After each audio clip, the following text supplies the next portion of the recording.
So I'm going to toss out a theory. Because King James, the first and sixth of Scotland, but the first of England, who did update the Bible to modern day English, as I said, he didn't change it, but he wrote a book about demonology. This is a follow-up to that. Because, well, and I don't blame him. There were so many church factions, okay? The Catholics, he really saw the Catholics because they had so many pagan practices, and some of the religions did, but I guess they had more than most. So and that's why they tried to kill him in Parliament. So when he did the, I'm enacting the divine right of kings, that's what he usually gets. Well, he gets a bad rap for the witch. I don't know if he burned them or he hung a witch or something. Anyway, it was in 1500. But I'm just saying, he had much reason to believe there were people doing spells against him. First of all, Scotland came from you have to remember, before Jesus's word came through, everybody was practicing paganism. And in some cases, to help people incorporate into Jesus, in the Catholic, they kept some of the pagan stuff. They did. I thought they were, when you read it, it's like, well, they were only supposed to keep it for a little bit, but then they kept it, that's why they do this, worshiping of Mary stuff, which, you're not supposed to do. I'm not going down that road. Anyway, so he really saw them as a problem, the earls, the Catholic earls. And he believed that by these sorceries and demons having influence, and witches doing that they could influence political people in political power. So what if Donald Trump is just acting? That's, like I said, a showman.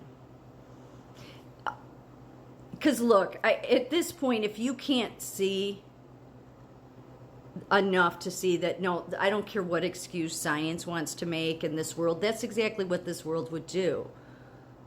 Because they don't want you to believe the Bible. They don't want you to even believe anything is evil. They need you to believe every lie in the world. As I said, the biggest game being played right now is they're desperate. They're like hanging on a thread, these people. They really are. Because they need the American people to accept the Elon and Trump thing. No, not going to do it.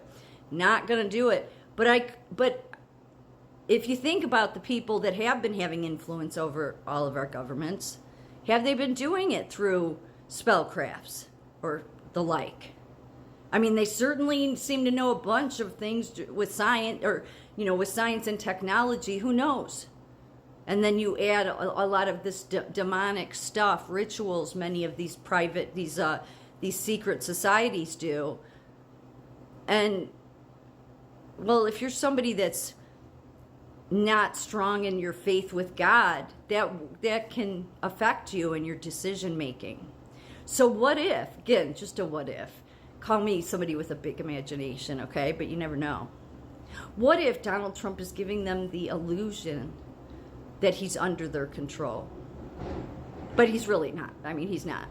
But I mean, think about it. His first term, he had that whole prayer office. He has them again that are praying constantly, and everybody thinks that, no, I had even read that Melania basically flooded the place with holy water. I don't know if that's true or not, but I think she did do some things because of all of the stuff that's gone on there, clearly. But it seems like maybe there has been some influence because it's the shadow government, right? It's the deep state. It's the underworld. Literally the underworld. The difference, I think, this time is that, well, first of all, it won't matter if the people don't believe it. Won't matter what Trump says. But what if Trump is just going along acting like he's, under their influence, even though that would never happen. But, they could think it easily. And that's why they're so confident. Do you understand what I'm saying? That's why having these different people that were put in position, it made all your media and alternative media so happy. Like, oh, good, we can delay this. Because what they're delaying is them being judged. Look, and for those that think that, the earth is going to end and everything, no, it doesn't. No, it doesn't. It doesn't. And in this idea, I don't know where people have gotten this idea. I think it's from the churches that you don't get to have your families anymore or have, no, you get it. It talks about a glorious body. You just look at it, what Jesus came back, when he resurrected and came back, that's what he was showing you. It was him. They touched him, they ate with him. He was a glorified body. There's nowhere that it says that you won't go on to, I think that it's pretty obvious that once the curse on the world really is lifted and God comes and cleans the place out, that you just would go back to what it was supposed to be, which in the beginning was Adam and Eve, and he wanted them to fill the earth, but he was part of he was truly the king. I mean, he was, but so that's what it would be. I don't think that he would want people to have babies anymore, or because I think young people think, oh, well, that means my life will be. No, I don't think so at all. That wouldn't make any sense.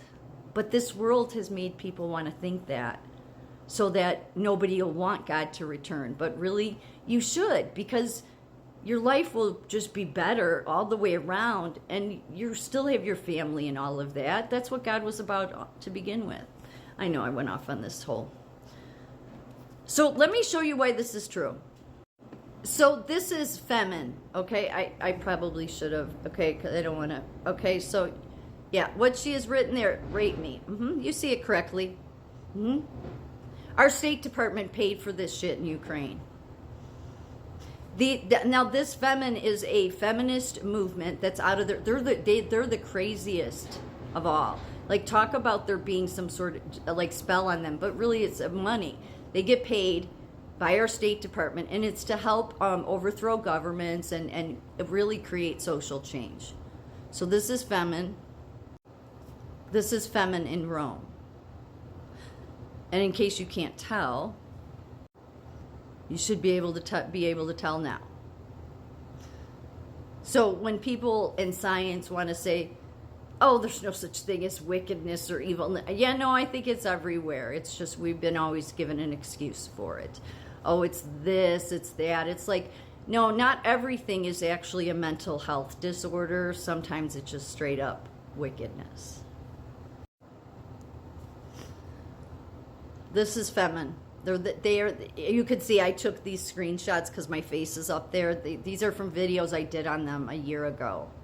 Yeah, our State Department, or they're saying USAID, but it's our State Department that funds this shit to help change culture in other countries.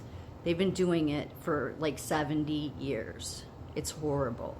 So all that shit came home to roost. But I think they've been doing it on us for a long time.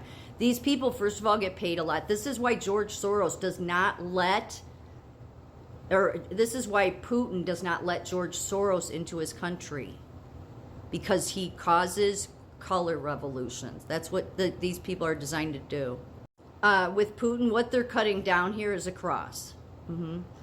They've done, they will, with femin, they will do the crazy, well, they all will, but they'll be the most like extreme, femin will. And they've come here. Or there's been packs of them here, I should say, not that they've come here. See the Ukraine colors? So they're literally, it's not an organic movement at all. It's meant to grab people's attention and then get more people on board with them. That's how wicked it is. All to change culture. Not organically, forcefully. And they get paid a lot for it. So that's the reason why, but even with Putin not letting Soros in his country, they get in there going through Ukraine. Now this group, Pussy Riot, yeah, they're a punk rock band. And they've gone into the Orthodox churches and are just jerk-offs in them. And Putin has said, you're disrespecting God if you support them, and he's right. But again, they're designed to help change culture to try to overthrow Putin and his government.